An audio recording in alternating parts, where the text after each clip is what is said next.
വിലങ്ങ് വെക്കാൻ വരട്ടെ. DGP വന്നതിന് ശേഷം കോടതിയെ കൊണ്ടുപോയാൽ മതി എന്നാണ് ഉത്തരവ്.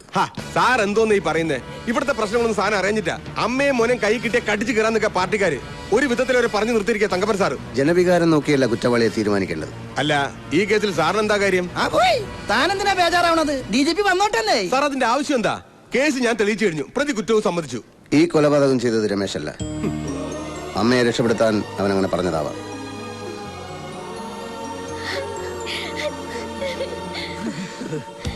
പോസ്റ്റ്മോർട്ടം റിപ്പോർട്ട് കിട്ടിയപ്പോൾ തന്നെ സംശയം തോന്നിയിരുന്നു. പെട്ടെന്നുള്ളൊരു വികാരാവേശത്തിൽ നടത്തിയ സ്റ്റാബ് ഇഞ്ചറി ആയിരുന്നില്ല മിനിസ്റ്ററുടെ ബോഡിയിൽ ഉണ്ടായിരുന്നത്. ഒരു ആസൂത്രിത കൊലപാതകത്തിന്റെ കരവിരുത് വളരെ പ്രകടമായിരുന്നു. A professional touch.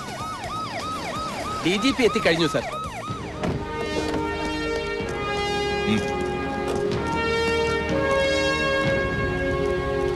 അല്പം ലേറ്റ് ആയി പോയി സർ.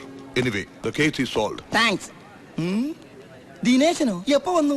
രാവിലെ എത്തി. ചില ഇന്റർഫിയറൻസ് കാരണം കേസിൽ നിന്ന് ഒഴിവാക്കപ്പെട്ടെങ്കിലും കമ്മീഷണർ കർത്ത അന്വേഷണം തുടരുന്നുണ്ടായിരുന്നു. മിനിസ്റ്ററുടെ കുക്ക് അറുമുഖന്റെ മൊഴിയുടെ അടിസ്ഥാനത്തിൽ ഗസ്റ്റ് ഹൌസിനടുത്തുള്ള പെട്ടിക്കടയുടെ മുമ്പിൽ ഞാൻ വിശദമായ ഒരു പരിശോധന നടത്തി. അറുമുഖൻ തെറ്റിദ്ധരിച്ച് പോലീസ് ജീപ്പാണെന്ന് പറഞ്ഞത് യഥാർത്ഥത്തിൽ ഒരു നീല ക്വാളിസ് വാനായിരുന്നു. പക്ഷെ എനിക്ക് അവിടെ നിന്ന് വളരെ വിലപ്പെട്ട ഒരു തെളിവ് കിട്ടി. ബ്ലഡ് സ്റ്റെയിനുള്ള ഒരു കടലാസ് കഷ്ണം. വെറുമൊരു കടലാസ് കഷ്ണമായിരുന്നില്ല അത്. ഒരാളുടെ അഭിരുചി വ്യക്തമാക്കുന്ന എ പീസ് ഓഫ് എവിഡൻസ്. പ്രതി ഇപ്പോൾ ഞങ്ങളുടെ കസ്റ്റഡിയിലാണ്. 2 MLA-മാരുള്ള ഒരു പ്രാദേശിക പാർട്ടി. ഏത് മുന്നണി വന്നാലും ഇതിലൊരാൾ മന്ത്രിയായിരിക്കും. 20 വർഷമായി ഇതാണ് അവസ്ഥ. കോളേജിൽ വെച്ച് മിനിസ്റ്റർ നടേശന് രമേശന്റെ മർദ്ദനമേറ്റ അന്ന് സന്ധ്യ കഴിഞ്ഞ് മന്ത്രിമന്ദിരത്തിൽ ഒരു സംസാരം നടന്നു. താൻ ഇത്രയ്ക്ക് മണ്ടനാണെന്ന് ഞാൻ കരുതിയില്ല. വേറെ നടക്കുന്ന കാര്യമല്ലേ പറയൂ. അയ്യോ സാർ, എന്റെ മാനം കളയരുത്. ഞാൻ മന്ത്രിയായിട്ട് സത്യപ്രതിജ്ഞ ചെയ്യുന്നത് കാണാൻ എന്റെ ഭാര്യയും മക്കളും പാർട്ടി പ്രവർത്തകരും എല്ലാം നാട്ടിൽ നിന്ന് പുറപ്പെട്ടു കഴിഞ്ഞു. എന്നോട് ചോദിച്ചിട്ടാണോ അവരോട് പുറപ്പെടാൻ പറഞ്ഞത്? സാറല്ലേ പറഞ്ഞത് കേസ് ജയിച്ചു കഴിഞ്ഞാൽ അന്തസ്സോടെ രാജിവെക്കുന്നു. പിന്നെ നമ്മുടെ പാർട്ടി എന്നുള്ള മന്ത്രി ഞാനായിരിക്കും. ഇനി ഞാൻ അങ്ങനെ പറഞ്ഞാൽ തന്നെ താൻ അത് വിശ്വസിക്കാവോ? എടോ ദാസപ്പാ, എനിക്കുള്ള 3 വീക്ക്നെസ്സുകൾ എന്തൊക്കെയാ? തങ്കപ്പനും അത് അറിയാമല്ലോ. പവർ ഇല്ലെങ്കിൽ പിന്നെ പണമില്ല, പണമില്ലെങ്കിൽ പെണ്ണുമില്ല.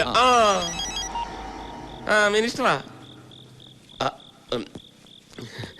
ഇപ്പോഴെങ്കിലും ഒന്ന് വിളിക്കാൻ തോന്നിയല്ലോ.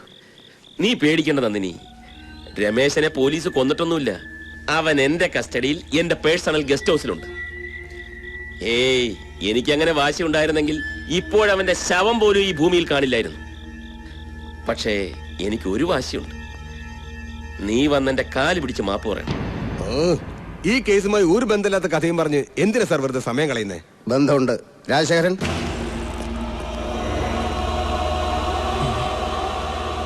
എന്റെ ഈശ്വര, ദാസപ്പനാ? എനിക്കത് വിശ്വസിക്കാൻ കഴിയുന്നില്ല. തങ്കപ്പ സാർ എന്നോട് പൊറുക്കണം. ദാസപ്പ, നിനക്കിത് എങ്ങനെ ചെയ്യാൻ തോന്നിയടാ? ഇയാളല്ല സാർ, പ്രതി വേറെയാണ്. പിന്നെ ആരാ?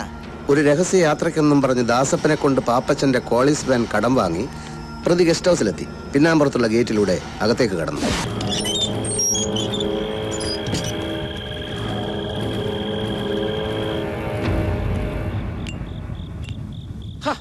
താനോ? ഈ സമയത്ത് തന്നെ എന്തിനാണോ ഇങ്ങോട്ട് കെട്ടിയെടുത്തത്? അവളിപ്പോ ഇങ്ങെത്തും. അല്ല, താനെന്താ പിന്നാമ്പുറത്തൂടെ? മുൻവശത്തെ ഗേറ്റ് പൂട്ടിയിരിക്കുക. അവളങ്ങനെ വന്നിട്ട് തിരിച്ചു പോയി കാണുവോ? ഈ വേലായുധൻ ഇവിടെ പോയി കിടക്കുക. ഒരു കാര്യം പറഞ്ഞിട്ട് ഞാൻ ഉടനെ പൊക്കോളാം. ഏതായാലും എന്നെ മന്ത്രിയാക്കില്ലെന്ന് എനിക്ക് ഉറപ്പായി. അപ്പൊ ബുദ്ധി ഉണ്ടല്ലേ? പക്ഷെ കൈലാസം ചിട്ടി ഫണ്ടുകാരെ ചന്ദ്രപ്പൻ കേസിൽ നിന്ന് ഒഴിവാക്കിയ വകയിൽ ഞാൻ ഇടപെട്ട് കിട്ടിയ 10 കോടി രൂപയും പിന്നെ എന്റെ പേരിൽ സാർ സ്വിസ് ബാങ്കിൽ ഇട്ടിട്ടുണ്ടെന്ന് പറഞ്ഞ ആ അക്കൗണ്ടിന്റെ ബുക്കും പേപ്പറും കടലാസും ഒക്കെ എനിക്ക് തരണം. ബുക്കും പേപ്പറും ഒക്കെ തരാൻ ഇത് CC ഇടപാടല്ല തങ്കപ്പ. Swiss bank. അത് തന്നെയാ പറഞ്ഞത്. അതിലൊക്കെ നീ വെറും നോമിനി മാത്രം. ഞാൻ ചത്താലേ നിനക്കത് കിട്ടൂ. പിന്നെ നിന്നെ എന്തിന് നോമിനി ആക്കിയെന്നായിരിക്കും. നീ ചത്തിട്ടേ ഞാൻ ചാവൂ, അതെനിക്കറിയാം. അപ്പൊ എന്നെ ചതിക്കായിരുന്നല്ലേ? ചതിയാ? എന്നാ ചതി? കട്ടത്തടി കയറി കടലിൽ പോയിക്കൊണ്ടിരുന്ന നിന്നെ ഇലക്ഷന് നിർത്തി ഇവിടം വരെ കൊണ്ടെത്തിച്ചത് ചതിയാ? ആവശ്യത്തിന് പണവും മൂന്നാറിലൊരു എസ്റ്റേറ്റ് മേടിച്ചെന്നത് ചതിയാ?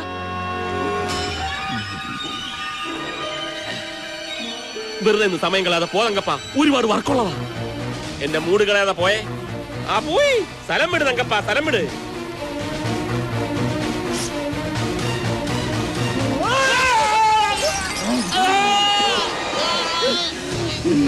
ഞാൻ ചത്തട്ടെ, നീ ചാകണ്ടല്ലേ?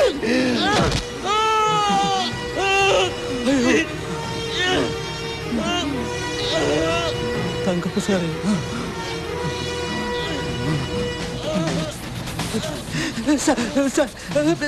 സാറെന്താണ് കാണിച്ചത്? വേണ്ടി പോകരുത്. ഇനി ആഭ്യന്തരമന്ത്രി ഞാനാ.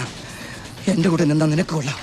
അതല്ല ഇത് പുറത്താരോടെങ്കിലും പറഞ്ഞാൽ ഇത് അവളായിരിക്കും നന്ദിനി. വാ, ഇത് തന്നെ പുറകിലത്തെ ഗേറ്റ്. ചെല്ല് ചെല്ല്.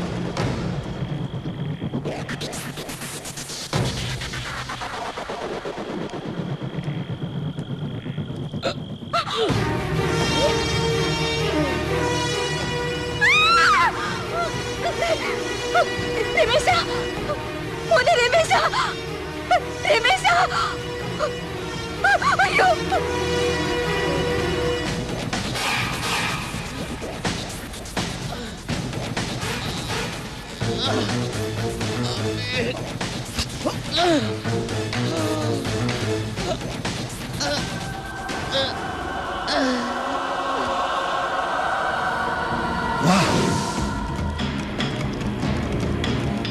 സാറേ നിക്ക്.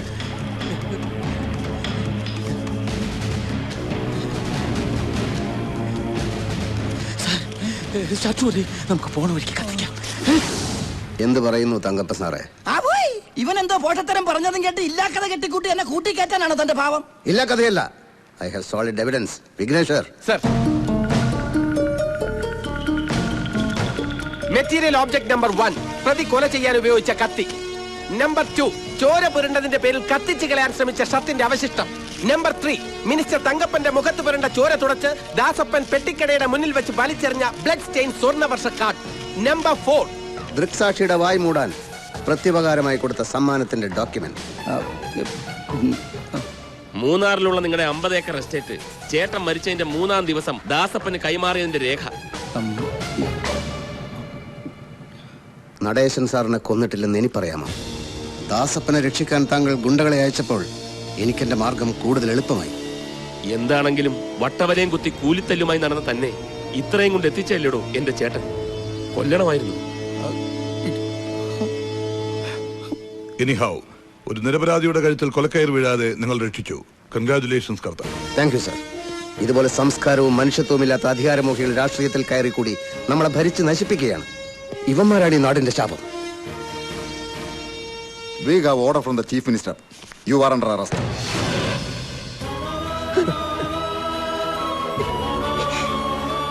മോനെ,